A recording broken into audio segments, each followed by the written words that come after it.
to use herbs for their medicinal purposes and to serve mankind.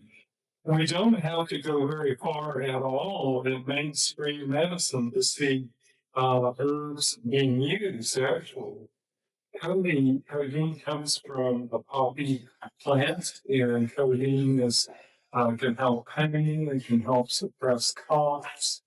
Um, it has a more common side effect of nausea, and it does get abused, which is unfortunate. But there you have codeine from a poppy plant. Aspirin. Aspirin comes from the white willow bark. And so the Native Americans went to willow bark and get all the same medicinal effects that we get from aspirin, blood thinner, anti-inflammatory, pain.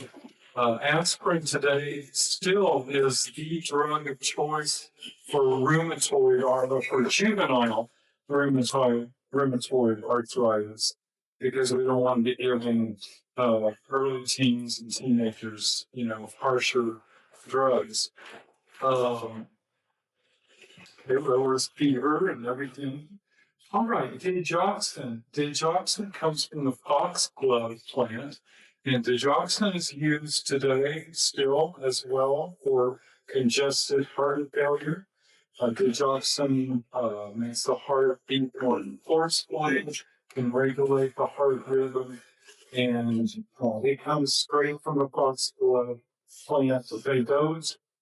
The pharmaceutical companies don't alter that molecule at all. They just extract it and standardize it and fill.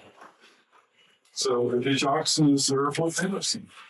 Bronche comes from this ephedrine. It comes from the ephedrine plant. Bronche can help minor bronchial or temporary minor bronchial constriction, such as people who don't really have asthma, but if they get a cold or bronchitis, they start wheezing a little bit.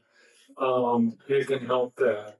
If you have full-blown asthma, then bronchial is not going to help you. We recommend people use the modern inhalers, such as albuterol, and of course there's several others that get long-term